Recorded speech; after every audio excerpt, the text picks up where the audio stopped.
Greetings. You mentioned the ESIA is currently being carried out by... Sister, I was raised in the village. Me, I'm not here for me. Well, so sorry, I can't help the way I speak. You mentioned that the ESIA was being carried out at the moment. The EIA Act of 1992... I need interpreter.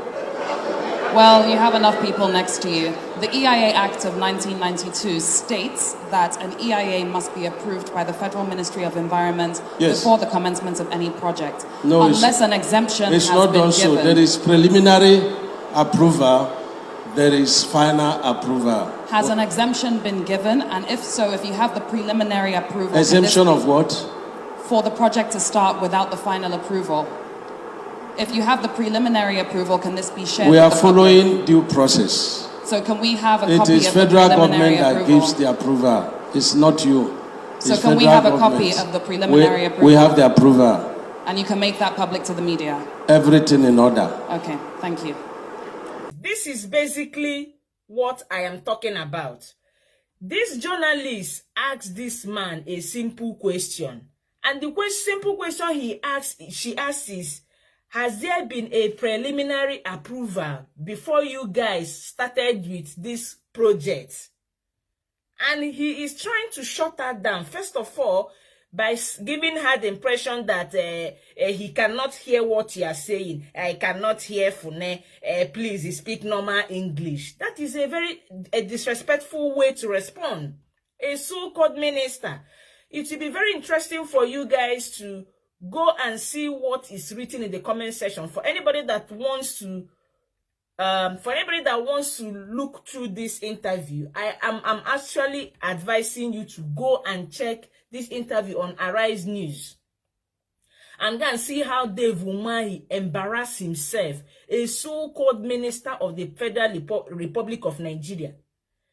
Somebody is asking you a question because she's a woman and she has an accent. Obviously, you can see that the lady obviously grew up in abroad. That is why she has an accent. She was born there. Okay? She was born in abroad, and that's why she has something that sounds like an American accent. Okay? So instead of you to answer her question, you are trying to belittle her. And you are also giving her the impression, who are you to ask me a question? You know the way it is with Nigerian government officials, just like what FFK did about a year or so ago, if you guys can remember. His name is Fane Kayode. When that journalist asked him a question and he was angry, the journalist asked, who is bankrolling you? Because every single time he's going to different states, meeting different politicians, introducing them to us as his friend and brother. So on this occasion, they now asked him, who is bankrolling you? And he trashed that journalist and he threatened to walk out of that interview. What I'm trying to say is that Nigerian government officials, they don't have respect for the Nigerian people. Yet these people are so-called elected public office holders, including the president. All of them are meant to be public servants, but they are actually looking at you as their servants. Tell me why you cannot answer a simple question that this woman asked you. You want to belittle her. You want to show that she is not of your level to ask you question. You first of all want to condescend on her. And when I look at the way he answered, I believe he represents almost everybody in Nigerian public service in terms of everybody in government. When you hear them talk, they always talk down on people. But this woman is a very seasoned professional journalist and she will not back down. She will not take nonsense from anybody. Let me read some of the comments. Let me see. Okay, this one needs to be logged in. Some people were commenting to say that they are happy that she persisted. Because if that lady is one of these Nigerian journalists, you know, these ones that were born here, they will just become afraid and they will sit down. This one, no one stand down. She wants to stand her ground. And Nigerian men, with African men mentality, they don't like women like that. That is why you see some of them in abroad, they want to go back to Nigeria to marry because they feel that those of them that are in abroad, say they don't open eye, say they can't talk to them anyhow, they cannot treat them anyhow, they cannot abuse them, they know their rights. They feel intimidated by an independent woman a woman that is financially independent, a woman that knows her rights, a woman that knows her left from her right, a woman that is working. Ihe ha chọrọ bụ onye ha ga-use brain ya, banye onye ahụ na-abụ na-afụgbu ya, na-edina 100 women in a day, and that person cannot say a word. So that is the kind of woman that Dave Umahi is used to in Nigeria.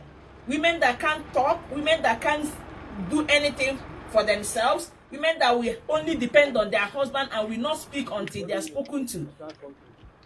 That is the sort of women that he prefers to work with, and that's why he's intimidated by this woman. So when I saw this interview, I was pissed off with the way he spoke to this woman in a very disrespectful manner.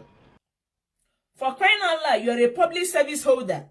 Anybody can throw a question at you. You people went into Landmark and you destroyed this man's property. He bought that property. You guys gave him papers for that property. He's been with those papers for the past 17 years. I made a video about it yesterday. You can check it on my timeline when I talked about the demolition of Landmark Resort Beach. Okay? You people went to his beachfront that you gave him prior approval as his property. Now you came there, you came into his property to make it part of your coastal road. Okay? And you think that God is not watching? You think, oh, because you are in power, you are in government, you can do whatever. Where is Babangida now? Babangida is still on a wheelchair. He used to be called what? The evil genius. Babangida ran in Nigeria before. But where is he now? That is how God reduced him, to use him as an example for everyone else in government. So if you learn, make you no learn. People are meant to be responsible when they are in government and not to use your so-called position of power to intimidate others in different ways. Go to Lagos, they have destroyed a lot of Igbo people's properties in that Lagos. Set Igbo people's market ablaze. Every single time they are finding ways to make sure that Igbo people are suffering economically. But guess what? At the end of the day, Chineke said that if you name more na gini me na Jehovah na megini na churi ijiji.